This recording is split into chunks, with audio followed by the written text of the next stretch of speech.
Assalamualaikum warahmatullahi wabarakatuh. Waalaikumsalam warahmatullahi wabarakatuh. Bismillahirrahmanirrahim. Allahumma sholli wa sallim ala sayyidina Muhammad wa ala alihi wasallam. Amma ba'du. Semua pengurus Amir Masjid Abdurrahman bin Auf yang saya hormati, para jamaah yang saya hormati. Ini kebalikannya Masjid Ammar bin apa? Yasir. Saya setiap acara itu tidak pernah mempersiapkan makalah khusus karena syaratnya kiai itu harus ikhlas. Kalau mempersiapkan itu artinya ingin diuji, ingin dihebatkan atau ingin ya kalau kiai itu alami saja. Yang jelas untuk masuk surga itu pilihannya dua, satu miskin sabar, dua kaya syukur atau kaya dermawan.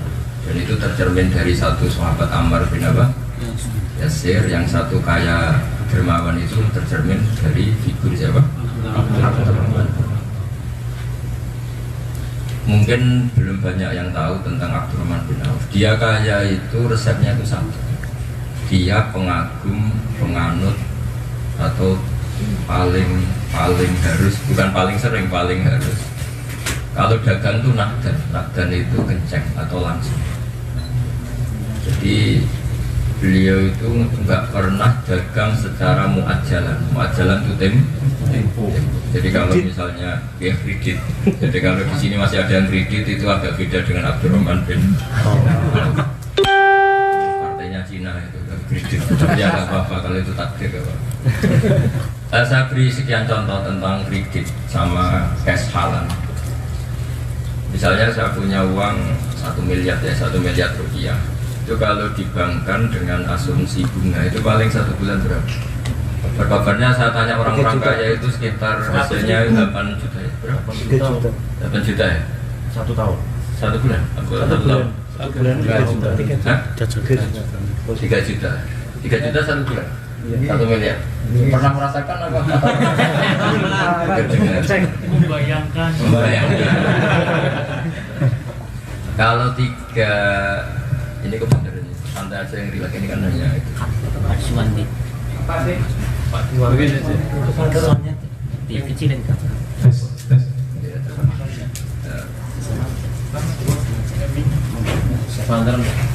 Ya, yang rileks saja, yang terlalu banyak.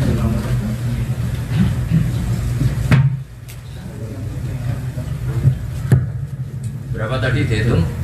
3 juta. Berarti setahun berapa? 30 ditambah 6. 36 juta. 36 juta. Kalau misalnya 1 miliar itu kalau menurut orang kampung setiap sapi atau pasar ayam, asal nggak pasar tikus saja ya.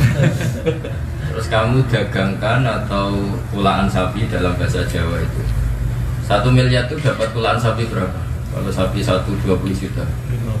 Enggak, per 100 juta itu dapat 5 ya? 5 kali 10 50. Kalau 50 sapi kamu ngambil laba 2 juta gampang nggak? Kalau yang transaksi dasarnya 20 juta gampang kan? Apa susah? Gampang sulit. Gampang sulit lah. Kalau 2 juta, kalau 1 juta? Gampang. Ya, betul loh, ini tak wari ngaji betul. Harus mikir sendiri, nggak boleh ngaji yang mikir kiainya tok. Selain kiainya capek, setelah itu kamu nggak paham gitu ya. Tapi kalau kamu ikut mikir kan nanti ada yang paham. Apalagi ini urusan uang, biasanya gampang paham. Ya, kalau kulaan sapi tadi berapa? Dapat sapi berapa? 50. Ngambil laba 1 juta, sama sepakat bilang gampang ya? Gampang. Berarti kalau ngambil 1 juta, laba berapa? 50 juta. Sekarang kalau di Purwodadi ini, tempat kiai ini jenengan ini, pasaran sapi seminggu ada berapa kali? Satu kecamatan kan 1. 2 kali. 2 kali. 5 hari 2 kali. 5 hari 2 kali kok tahu teman? Oh iya. Nah, dihitung saja. Kalau tiap musim pasaran sapi laba berapa tadi? 50 juta. Berarti kalau 2 pasaran sapi 100 juta. Dalam waktu berapa? 5 hari. 5 hari. Daripada kamu bangkan, labanya hanya berapa tadi? 36 juta setahun. Artinya apa? Konsep Islam tentang transaksi nakdan secara cash tetap lebih barokah, lebih untung ketimbang rentenir atau hasil riba yang menjadi malas. Nah, Abdurrahman itu orang yang paling anti kredit. Semua dagangannya nakdan. Bahkan sani ekstrimnya itu pernah dia kulaan unta. Itu unta 500, itu hanya laba dadungnya, dadung tuh talinya, tampar itu. Enggak, ini kan semuanya orang awam lah, orang-orang pekerja. Tampar itu misalnya satu sapi itu tamparnya berapa? 10.000. Enggak lah, itu tuh ada 5.000 loh. Enak aja. 10.000 lah, ada satu uang 10.000. Enggak bilang aja 10.000. 10.000 kali 100 berapa? 1 juta. 1 juta. 10 juta. Belum enggak 10.000 kali 100 ya? 1 juta. 1 juta. 1 juta. 1 juta kan? Iya. Terus kali 500. 500 5 juta. 500 juta. Belum 5 juta. 500 juta. Belum enggak talinya. 500 Dari 5 juta. Di sini enggak pakai sontanya. 500 kali talinya. Oh. Tali sapi satunya kan 10.000. Kalau 50 sapi. 50 sapi berapa? 500.000. Iya. Di singkat cerita itu orang yang pembeli bilang gini, ya Abdurrahman bin Auf, kalau sapi ini boleh tak bajari 1 bulan lagi kamu saya kasih laba 1 juta. Tapi berhubung ini cash, kamu nggak laba sama sekali, jadi dari kulaan itu pas. Terus kata Abdurrahman bin Auf gini, ya nggak apa-apa, nggak kamu badani harga sapi, tapi tolong ini tamparnya dihitung. Singkat cerita beliau bagi berapa? 10.000 kali 50 sapi tadi berapa tadi? 500. 500.000 pun kalau itu nakdan itu coro dia pikirannya cash. Itu kalau 1 minggu terjadi 2 kali sudah 1 juta. 1 juta kalau 1 bulan itu 4 minggu sudah. Kan seminggunya berarti 1 juta. Kalau 1 bulan 4 minggu sudah 4 juta. 4 juta kali 10 bulan sudah 40 juta. Ditambah 2 bulan berarti 40 berapa? 8 juta. Masih banyak dibanding berapa tadi? Yang kalau dibankkan tadi 36. Lagi-lagi lebih barokah nakdan. Jadi ini cerita ekonomi Islam. Sehingga apalagi ditopang nggak gantung pikiran apa? Nggak gantung pikiran. Kalau kamu misalnya investasi 1 miliar di orang lain kan mesti kepikiran laba enggak ya, orangnya khianat enggak ya, amanat enggak ya. Tapi kalau nakdan kan setiap akad selesai, setiap akad kamu bisa berpikir yang lain. Jadi ini tabarruk itu ngalap berkah sama figur Abdurrahman bin Auf. Jadi agak keren. Masa pakai namanya nggak tahu khas-khasnya, nggak tahu ceritanya. Kamu tanya Abdurrahman itu siapa, orang Arab? Apa jenggoten itu? Siapa Abdurrahman bin Auf? Di filosofi beliau paling terkenal itu sampai jadi kaya raya karena menghindari dagang secara nasiatan, secara tunda atau kredit. Beliau atau kagum dagang hanya secara nakdan, apa? Cash. Karena cash ini nggak gantang pikiran, apa? Nggak gantang pikiran. Terutama kayak saya, orang-orang alim, kiai itu malah gantung pikiran. Saya itu ya ada kaya kalau beli mobil ya cash. Karena takut gantung apa? Pikiran. Kalau belum kuat ya mendingan nggak beli dulu karena ribet. Masa kiai takut tanggal?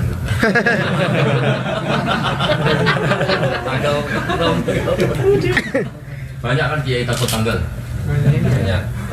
Kalau sampean nggak apa-apa takut tanggal kan nganggur. Kalau kiai tapi kalau orang tidak takut sama kiai juga. Ya sudah dihitung ya, jadi ini tabarruk. Berarti betapa pentingnya apa? Nakdan apa? Cash. Jadi dihitung kayak apa? Dagangan. Nah sekarang asumsi rugi misalnya. Latihan dari nakdan itu kalau rugi juga nakdan. Nakdan itu langsung. Sehingga misalnya Abdurrahman Auf pertama di pasar itu rugi 100 juta. Ruginya juga langsung. Misalnya asetnya 1 miliar rugi 100 juta. Kan tinggal 900. Maka dia tinggal men-cancel saja untuk pasaran berikutnya tidak dagang kalau pasar masih tidak memungkinkan. Karena dia bisa melakukan itu secara cash juga, kan masih punya uang 900 juta. Sehingga dia evaluasinya langsung, karena ciri utama orang pinter adalah setiap kejadian jadi pelajaran. Beda dengan orang yang dagang secara nasihatan, trennya rugi pun gak berkutik karena kadung dilempar di pasar. Jadi semuanya sudah gak terkendali. Coba sampean punya sapi 100, kadung dibeli orang secara kredit. Katanya harganya 1 miliar, bayarnya kredit. Pasar turun terus, sapi kamu kadung dibawa orang. Lama-lama orang ini punya alasan nggak kelar bayar karena harga pasar tuh turun. Lama-lama alasannya Pak Elit nggak bayar sama sekali. Ini resiko nasihatan, resiko secara tidak ya. Jadi ini ngaji-ngaji santai tapi coba diperhatikan. Kamu udah harus niru Abdurrahman Wahab, udah, selain aset kamu udah sebanyak itu.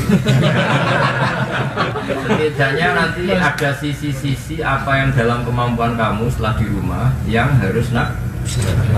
Ya misalnya beli beras, masa beli beras aja kredit itu kan terlalu. Saya itu menjadi kiai barokah itu diantaranya karena saya tidak pernah melakukan transaksi nasihat karena takut ganggu pikiran saya.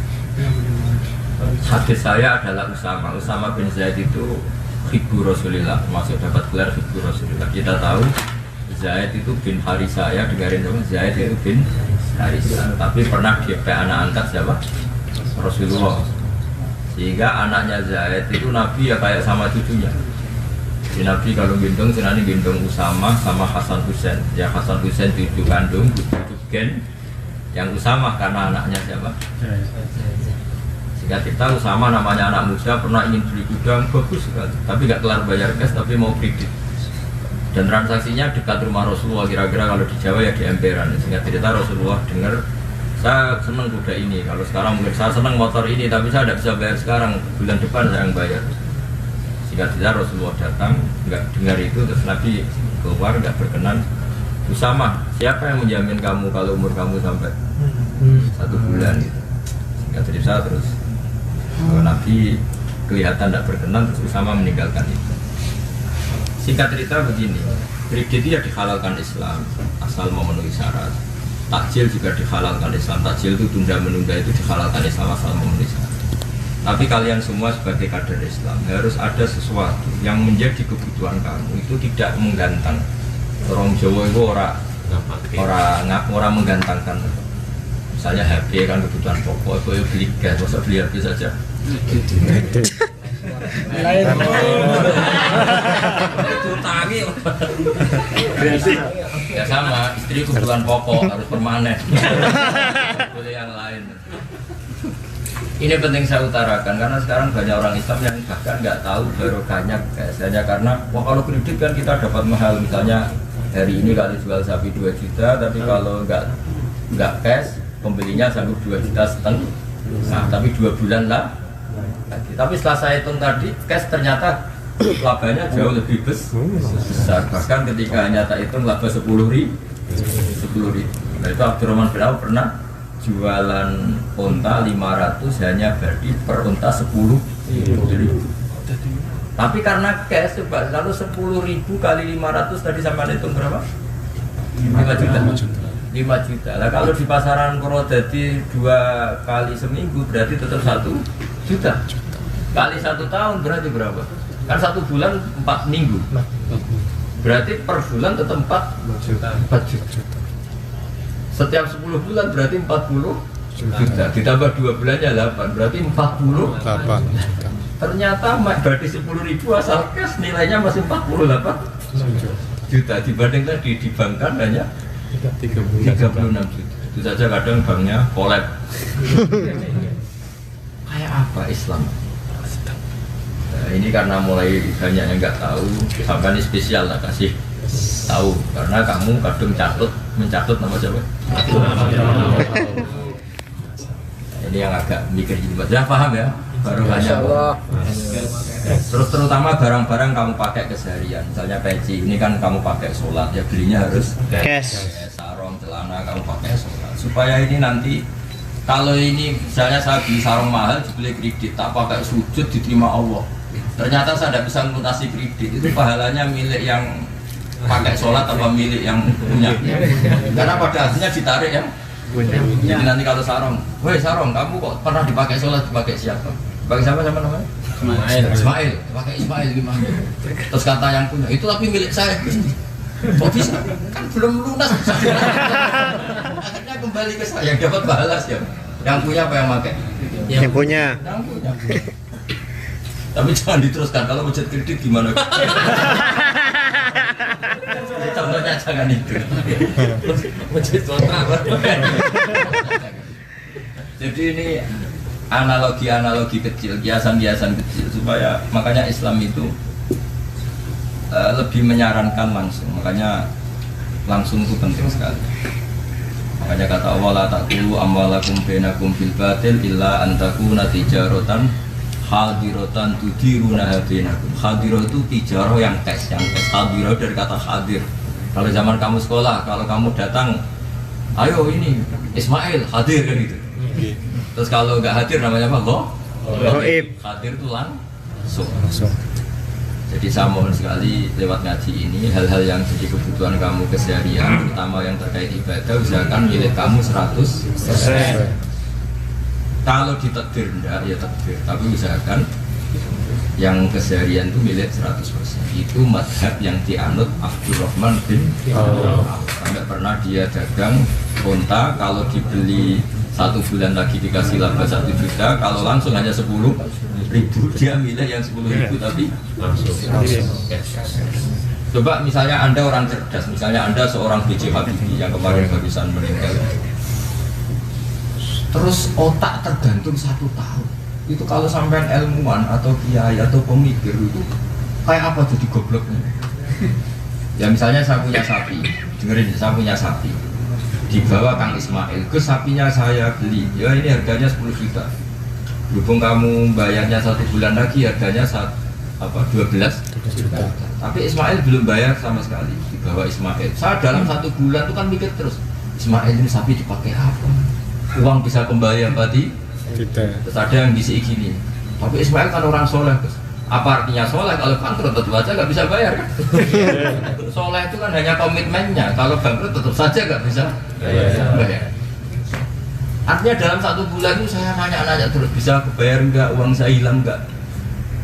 Dalam 1 bulan otak hanya begitu, kalau dia ilmuwan tuh ruginya kan Masya Allah, ya betul. Karena dia tidak bisa menemukan penemuan apa? Baru.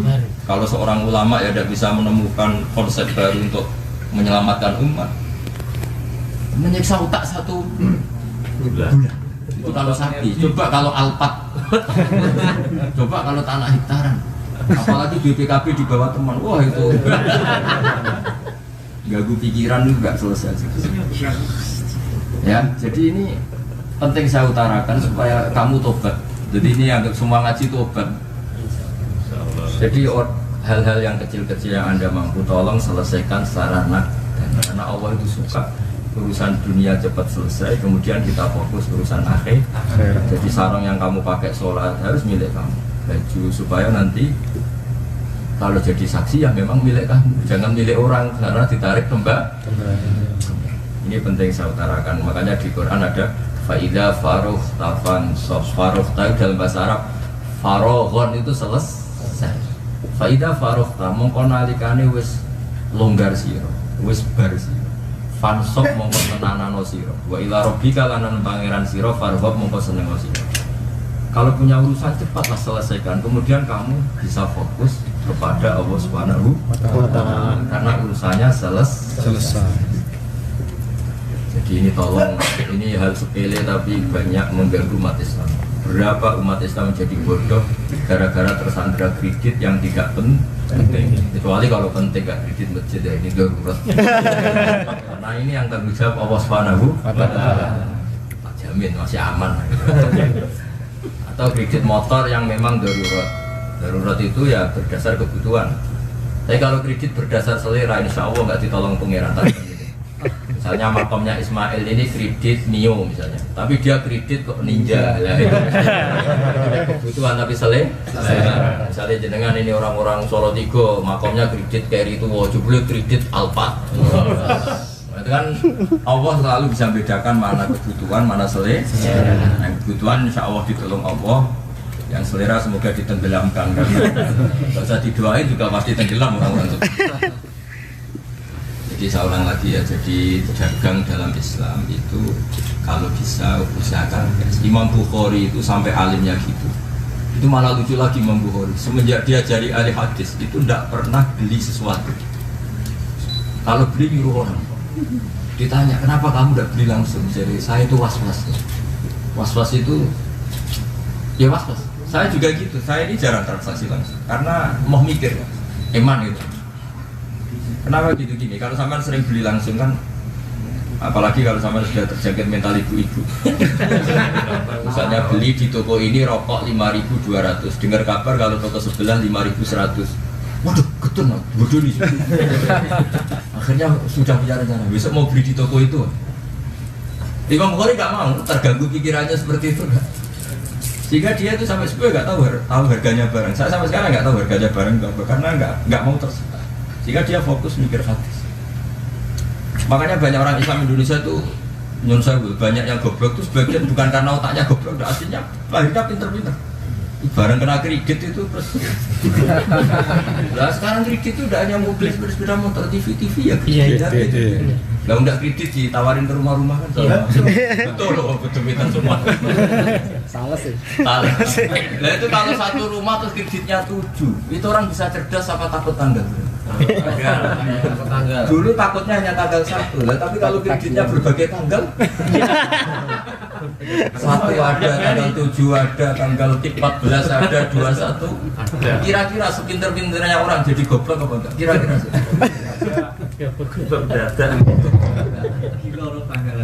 Itu sudah bagus kalau goblok, kalau stres.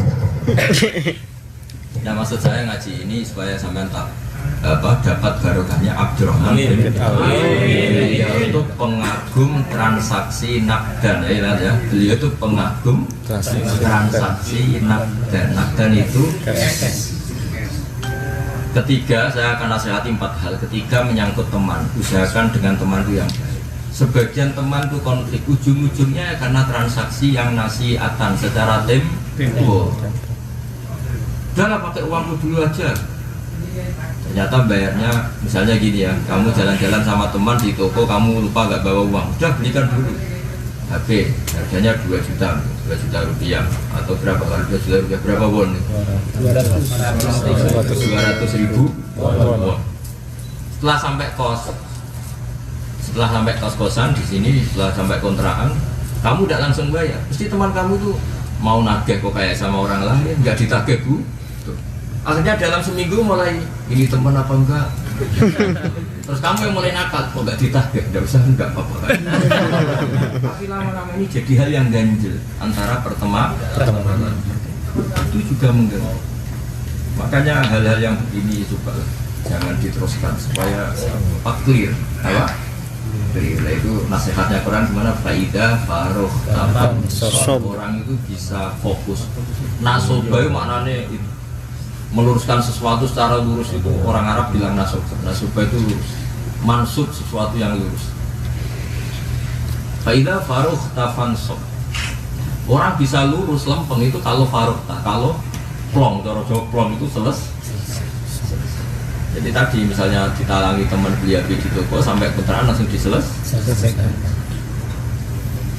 Ini penting saya utarakan karena saya itu memang sekali, saya sering punya banyak teman kiai ustaz. Rata-rata tersita tidak fokus mikir umat, ujung-ujungnya karena banyak nanggung kredit. Padahal gak penting. Kalau kebutuhan, insya Allah Allah yang bilang. Kalau itu kebutuhan, tapi rata-rata kebutuhan apa saudara? Kira-kira.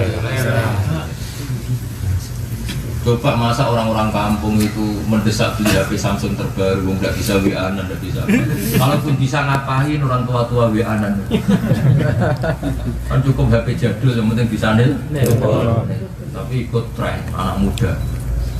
Ternyata terus kredit. Ini hal-hal yang dianteni Abdurrahman bin Auf itu ditanya kenapa kamu sekaya raya itu? Kata beliau barokahnya transaksi itu tadi saya hitung clear ya, saya hitung 10.000 saja ternyata masih 48 juta.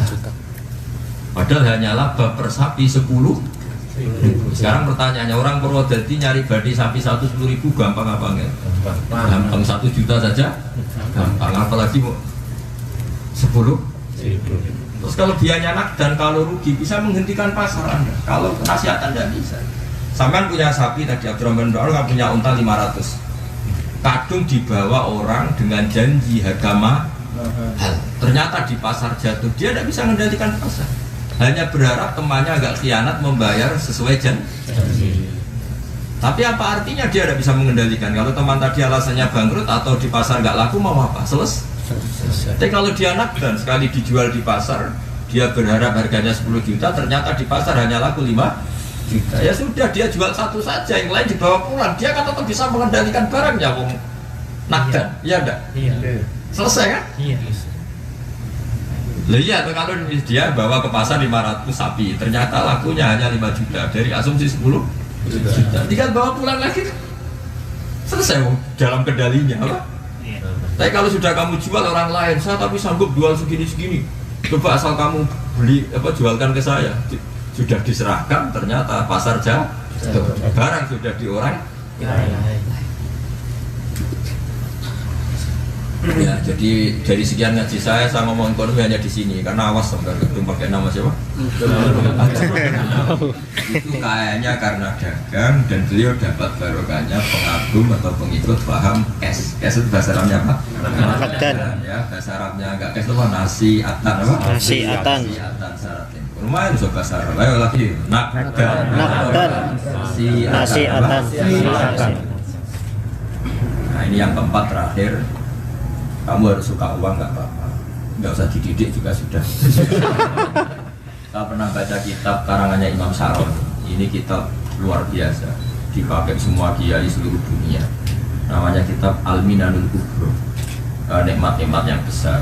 Kata beliau, nggak ada agama sebaik Islam karena menghalalkan sesuatu yang diwatakkan kepada manusia. Manusia diwatakkan suka perempuan, jadi halalkan nikah. Diwatakkan senang harta, ya Islam menghalalkan suka harta. Bahkan dari awal ngendikannya Allah, wa innahu yahubbil khairi lasyadid. Manusia pasti mencintai uang, tapi nyintainya uang ini dikelola dengan cara anfiqu mimma razaqnakum. Sebagian harus kamu nafkahkan.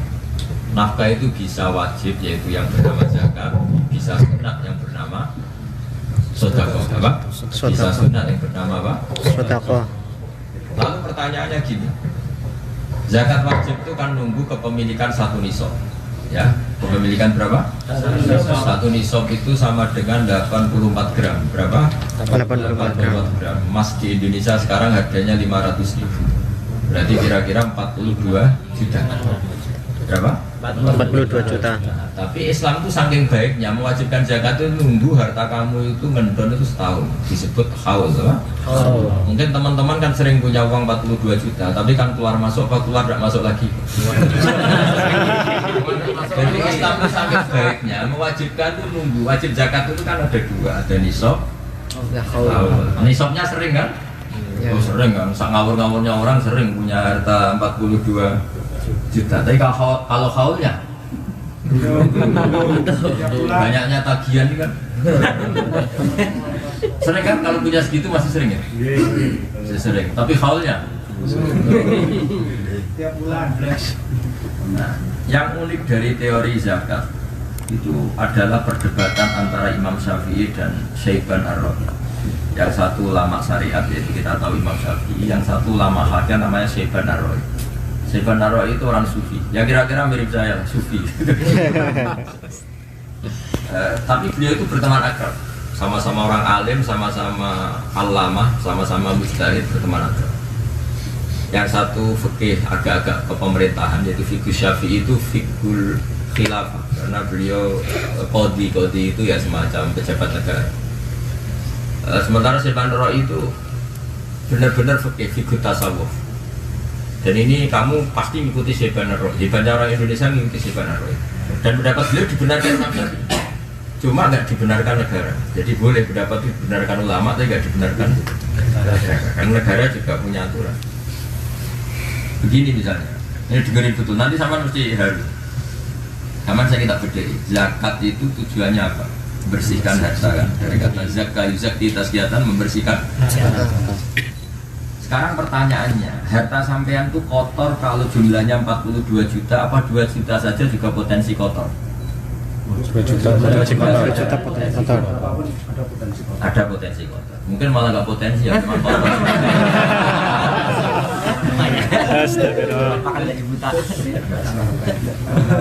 Pertanyaannya, udah banyak loh di Jogja saya ngaji gini itu banyak yang satpam langsung usul. Oke, siap. Karena saya contohkan gini, Imam Syafi'i itu ditanya, main ke Syekh Roy, mata kulu zakat. Bagaimana pendapat kamu tentang zakat? Kata Syekh Roy, ala Roy atau ala Roy. Saya harus ngomong sesuai pendapat saya atau pendapat kamu? Kata Imam Syafi'i, ya pendapat kamu lah. Kalau pendapat saya sudah tahu sendiri lah, ngapain gitu. Ya kalau pendapat saya, zakat itu wajib alal ghani wa alal fakir. Yang kaya ya wajib zakat, yang fakir ya wajib. Kaget Imam Syafi'i. Kenapa demikian? Terus kata Syekh Roy, katanya pendapat saya, ya memang pendapat saya seperti ini. Terus tanya, alasannya apa? Zakat itu kan pembersih harta. Memangnya hartanya orang fakir mesti bersih. Coba kalau sampean lihat tontonan-tontonan dangdut di kampung-kampung, lapangan itu milik publik apa milik seseorang? Publik. Kalau ada tontonan di kampung dangdutan entah apa, ada 4 anak beli rafia itu paling hanya 5.000, ya kan? Kewalangi, terus ada parkiran. Itu hasilnya dibagi satu kampung yang fakir apa yang beli rafia? Halal murni apa enggak? Halal. Bisa halal murni, wong enggak miliknya kok. Wong enggak miliknya kok. Orang lain ke situ harus bayar. Coba lapangan itu milik satu kampung apa milik orang 4? Satu kampung. Apa dia pamit satu kampung? Ya, apa dibagi satu kampung? Enggak. Orang fakir itu ngel-ngel orang. Diharamkan tuh kasihan fakir.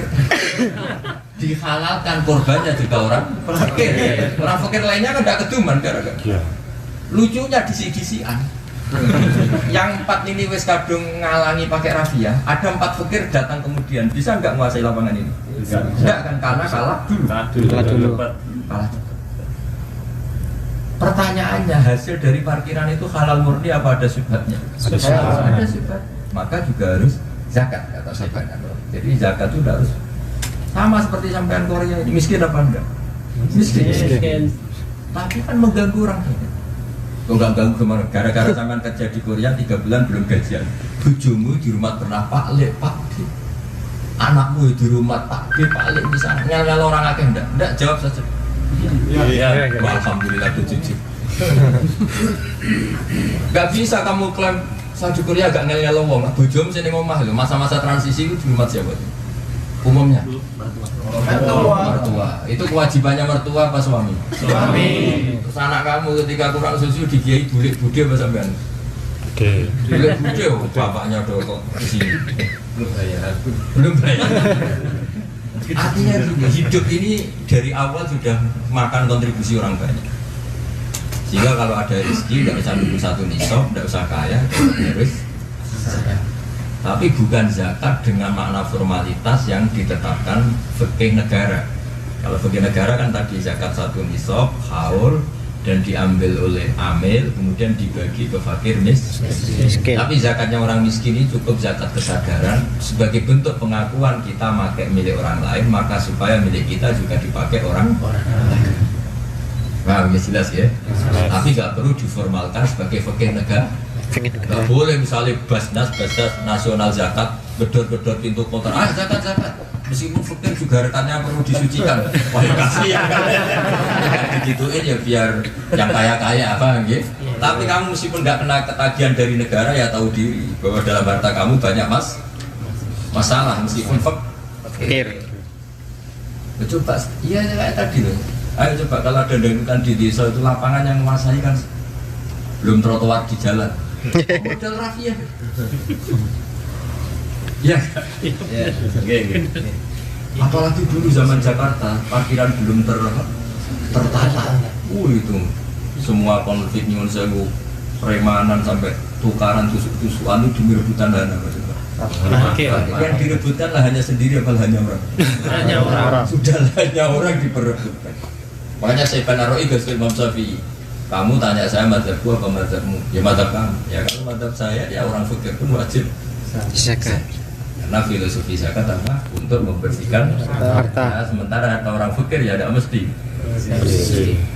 Tapi bukan makna zakat sing akhudhal imam kohron imam menarik atau negara menarik secara paksa enggak. Tapi lewat kesadaran. Ini penting saya utarakan karena supaya kita ini gampang insaf. Saya juga pernah miskin, keluarga kita semua pernah miskin, tapi kita punya tradisi sakho, tetap dermawan. Karena pasti ada kaitannya sama orang lain. Yang kita miliki pasti ada kaitannya dengan orang lain. Coba misalnya di SD, saya sering dimintai konsultasi sama ketua SD. Nah, SD di kampung biasanya membolehkan nggak ada pedagang 2 atau 4, kan boleh. Supaya anak-anak jajan gampang. Lucunya orang miskin, rata-rata yang nyuwun sewu yang dagang di situ kan ya orang susah. Tapi orang susah yang makan orang susah juga. Ketika orang 4 ini sudah permanen, terus Kang Ismail datang, Pak Kepala SD saya juga ingin datang di sini. Itu yang benci yang orang 4 itu. Jangan Pak sekolah. 4 saja sudah cukup, ngapain datangi yang baru? Jadi fakir menghalangi orang Fikir. Pertanyaannya adalah, haknya apa orang 4 pertama ini menghalangi yang lain? Enggak haknya, bukan masalah ya, khawatirnya kalah saing. Haknya apa melarang orang? Lalu SD yang milih umum kenapa hanya orang 4 yang boleh di sini? Paham tuh yang saya maksud? Akhirnya orang fakir yang dagang di situ juga harus sadar bahwa dia menguasai milik publik dan menghalangi yang maka ini kalau ditutur punya rezeki, bu ya sebagian itu diamalkan, ya, ya sebagian itu, nggak ada harus banyak. Misalnya badi 1 hari badi 10.000 ya, ngamal 100 perak atau 200 perak, guling-gilingan bahwa dia bisa nyaman dagang di situ karena legonya fakir-fakir yang lain membiarkan dia penguasa di situ. Nah kalau fakir yang lain tidak terima, satu kampung orang fakir rata-rata misalnya 100. Yang dagang di situ 4, kalau yang 96 demo saja. Paham ya? Itu makanya ini penting ngaji ini. Kalau nggak ngaji sama ulama kamu nggak pernah dengar hukum seperti itu. Makanya zakat itu ya hanya kewajiban bagi orang kaya. Tapi tetap saja zakat filosofinya apa? Tathhirul mal, mensucikan. Dan hartanya orang miskin juga nggak mesti suci. Beliau jelas. Coba misalnya orang miskin yang ikut kapal-kapal besar mancing, sarananya pakai bosnya, apa-apa milik bosnya. Kalau mancing disuruh ngebaik sendiri. Nah majikannya jangan, tidak boleh ini yang mancing. Lalu tanya, alatnya dari mana? Ya milik jenengan, kapalnya ya milik jenengan. Tapi yang mancing saya. Itu sudah dipakai alasan untuk menguasai 100%. Padahal hakikatnya ada kontribusi bos karena kapalnya milik